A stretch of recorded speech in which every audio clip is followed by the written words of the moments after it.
सेठ अपने नगर का सबसे धनी और धार्मिक प्रवृत्ति वाला व्यक्ति था। सेठ के पास अधिक धन संपत्ति थी, किसी चीज की कोई कमी नहीं थी। वो बहुत ही सुखपूर्ण अपना जीवन अपने परिवार के साथ जी रहा था। सेठ और उसकी पत्नी शुरू से ही असहाय लोगों की मदद करते थे। उन्हें एक समय का भोजन कराया करते थे, जिसे करके उन्हें बहुत ही ज्यादा सुख की अनुभूति होती थी। वही वो दोनों साधु महात्माओं को बहुत मानते थे। उन पर उनका बड़ा विश्वास था। उनके नगर में जब भी कोई साधु महात्मा आते, वो उनसे मिलने, उनके उपदेशों को सुनने जरूर जाया करते थे और उन्हें स्वयं के घर लाकर उनका आदर सत्कार भी किया करते थे।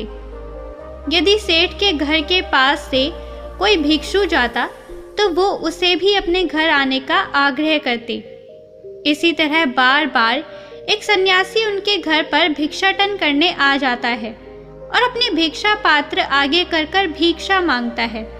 सेठ सन्यासी को देखकर उसे अपने घर आने के लिए आग्रह करते हैं। सन्यासी भीतर जाता है। सेठ और उसकी पत्नी उनकी आओ भगत में लग जाते हैं।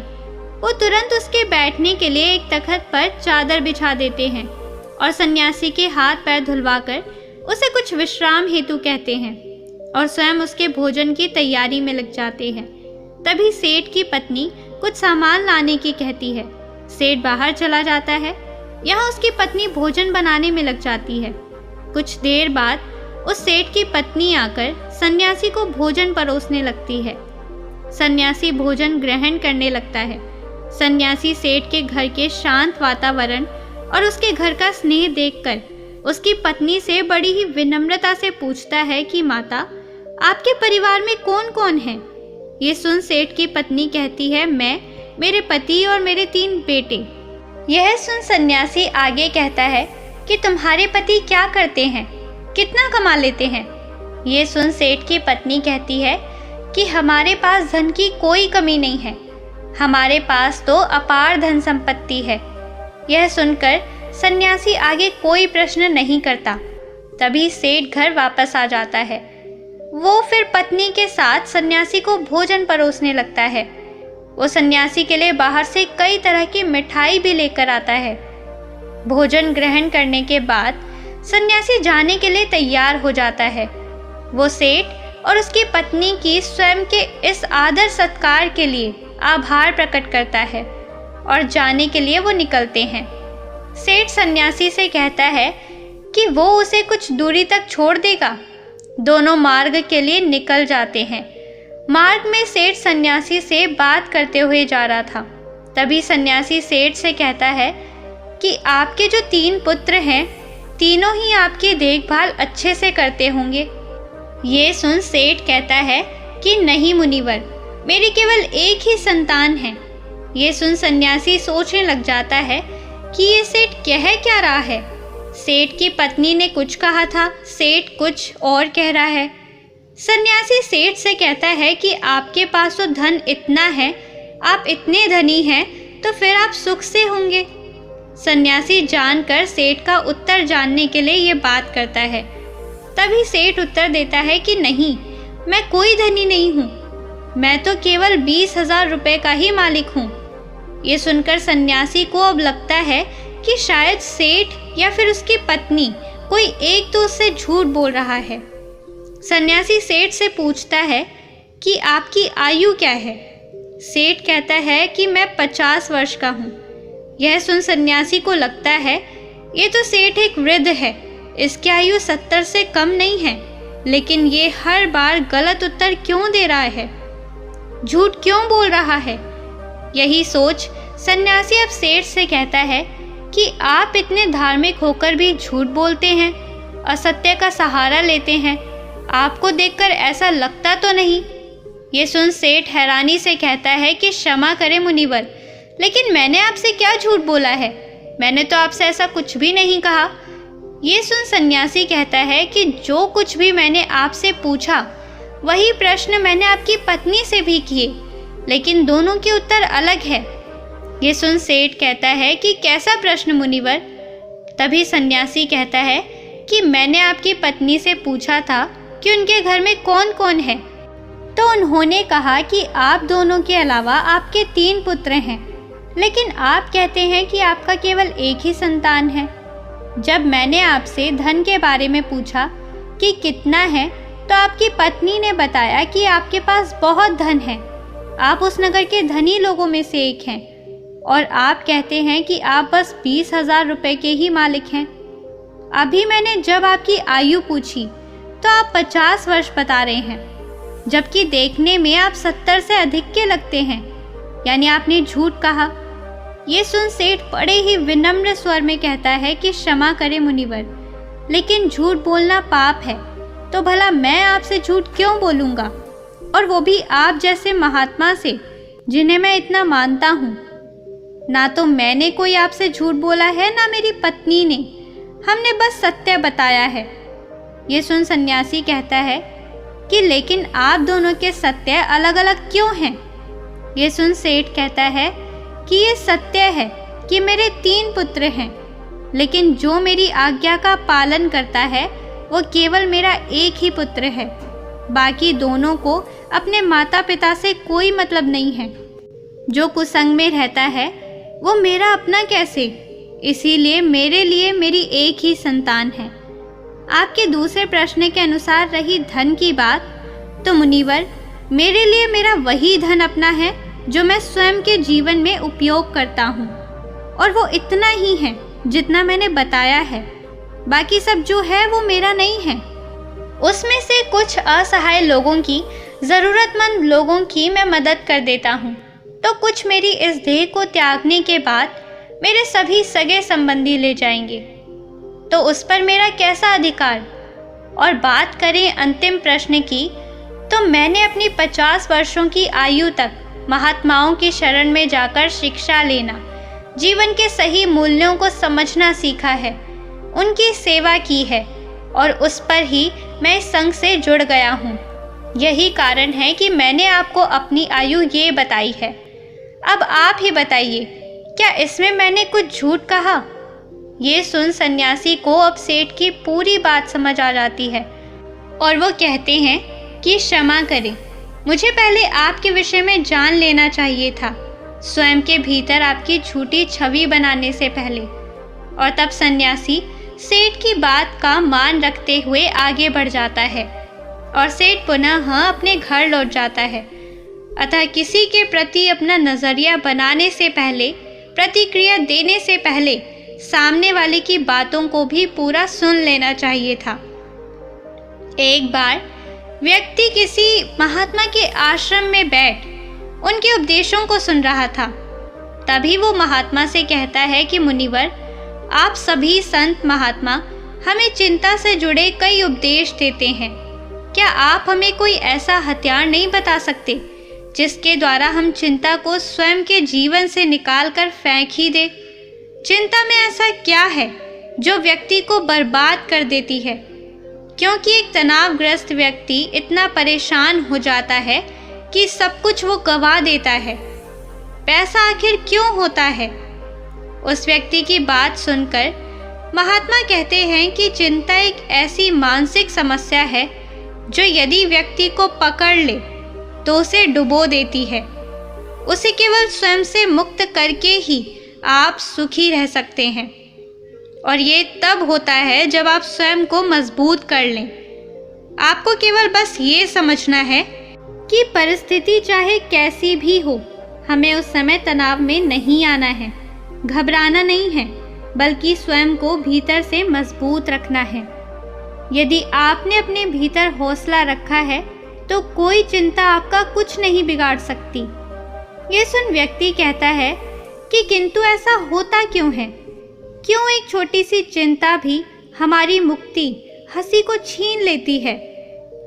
ये सुन महात्मा कहते हैं कि आपको एक छोटी सी कहानी सुनाता हूँ, ध्यान से एकाग्र होकर सुनना। एक बार पिता ने अपने पुत्र को काफी परेशान और निराश देखा। वो प्रतिदिन उसे यूं देखते, वो उसे देख समझ गए थे कि कोई बात अवश्य है जो उसके पुत्र को भीतर से परेशान किए हुए है। पिता ने कई बार पुत्र से यूं पूछना चाहा कि वो किस चिंता में है, लेकिन पुत्र हर बार ये दिखाता कि कुछ नहीं हुआ। वो वहां से चला जाता। पुत्र के व्यवहार से पिता को ये विश्वास हो गया था कि अवश्य कोई बात है, चिंता है जो उसे भीतर से खाए जा रही है, लेकिन वो बता नहीं रहा है। तब पिता ने एक दिन पुत्र को अपने पास बुलाकर उसे समझाते हुए कहा कि जीवन में हम कितनी भी सफलता क्यों ना पालें, लेकिन यदि हमारे भीतर चिंता या तनाव ने घर कर लिया तो ये हमारी उन्नति के बीच एक बाधा बनकर आती है।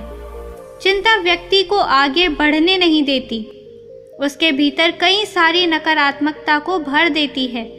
चिंता बहुत ही भयानक होती है। ये सुखी समृद्ध घर को भी तबाह कर देती है। ये सब सुन पुत्र कहता है कि आप कहना क्या चाहते हैं पिताजी, मैं कुछ समझा नहीं। तब पिता पुत्र को लेकर एक जंगल की तरफ जाते हैं और वहां पहुंच पुत्र से कहते हैं कि ये पेड़ जो तुम देख रहे हो ये कई वर्षों पुराना है। ये मेरे पिता के यानी कि 3 पीढ़ियों से भी ज़्यादा पुराना पेड़ है और आज भी बाहर से उतना ही मजबूत है जितना पहले था। चाहे कितनी भी आंधी, तूफान, वर्षा क्यों ना आ जाए, इस वृक्ष को हिला तक नहीं पाई है। यही नहीं, इस पर ना जाने आज तक कितने पेड़ भी टूटकर गिर गए हैं, बिजली गिर गई है, लेकिन ये पेड़ फिर भी नहीं गिरा, वहीं पर खड़ा है पूरी मजबूती के साथ। ये सब सुन पुत्र पिता से कहता है कि लेकिन ये सब आप मुझसे क्यों कह रहे हैं। तब पिता आगे उससे कहते हैं कि यहाँ मेरे साथ पीछे की तरफ आओ, कुछ दिखाता हूँ। ये सुन पुत्र पिता के साथ उस पेड़ के पीछे जाता है और कहता है कि पेड़ के पीछे ये दीमक देख रहे हो। पुत्र कहता है कि हाँ। पिता कहते हैं कि इसी दीमक ने भीतर से इसकी छालों को पूरी तरह कुतर दिया है और बाहर की तरफ पूरी तरह ये खराब हो गया है। ये सब सुन पुत्र अब की बार भड़क जाता है और कहता है लेकिन आप कहना क्या चाहते हैं, मुझे ये सब क्यों बता रहे हैं, भला मैं इन पेड़ों के बारे में जानकर क्या करूँगा। पुत्र को यूं क्रोध में देख पिता कहते हैं कि शांत हो जाओ, तुम्हें सही तरीके से बात समझाने के लिए मैं ये सब कह रहा हूँ। ये सुन पुत्र कहता है कि लेकिन आप समझाना क्या चाहते हैं और क्यों। तब पिता कहते हैं कि जिस प्रकार ये पेड़ किसी भी आंधी, तूफान, बारिश या फिर बिजली के गिरने पर नहीं गिरा, लेकिन एक दीमक ने इसे कमज़ोर कर दिया और इतने वर्षों से खड़े इस पेड़ को आज गिरने के लिए मजबूर कर दिया, उसी प्रकार व्यक्ति के भीतर बैठी चिंता उसका पतन का, तबाही का कारण बन जाती है।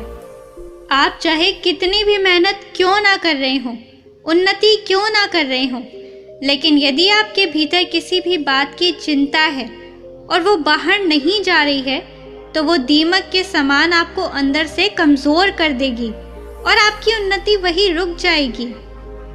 कुछ चिंता आपसे सब कुछ छीन लेगी, इसलिए स्वयं को कभी इतना तनाव में मत लाओ कि आप स्वयं के आगे ही कमज़ोर पड़ जाओ।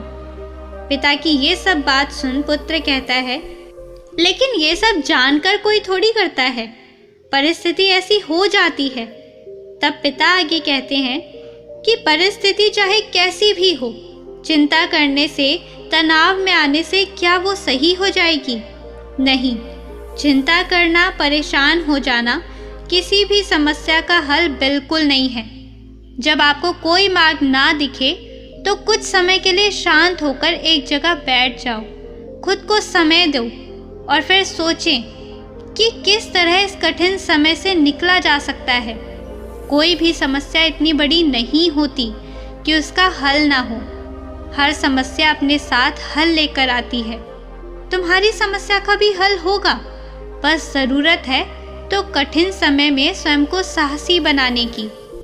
पिता की इस बात को सुन पुत्र को उनकी हर बात का सही अर्थ समझ आ जाता है कि वो उनसे कहना क्या चाह रहे हैं। इस कहानी को पूरा करके महात्मा कहते हैं, क्या अब तुम समझे कि एक छोटी सी चिंता भी आपके जीवन को कितना प्रभावित करती है।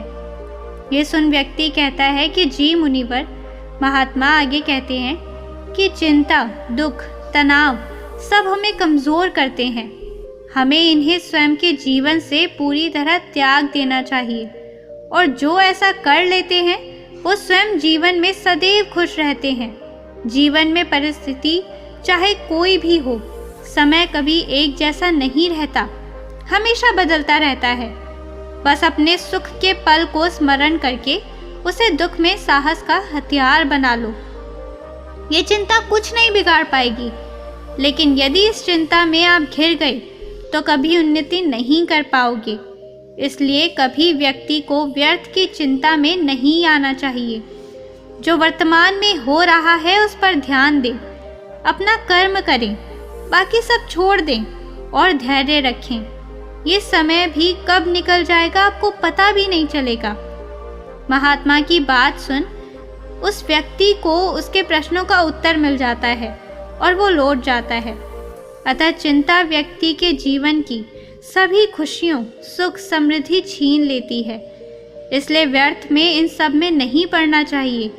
स्वयं को चिंता मुक्त रखें, तभी आप जीवन में खुश रह सकते हैं। आशा करती हूँ ये बात आप समझे होंगे। तो दोस्तों, कैसी लगी आपको ये कहानी कमेंट करके ज़रूर बताएं। वीडियो अच्छी लगी हो तो वीडियो को लाइक और चैनल को सब्सक्राइब कर लें। मिलते हैं अगली कहानी में, तब तक आप अपना ख्याल रखें।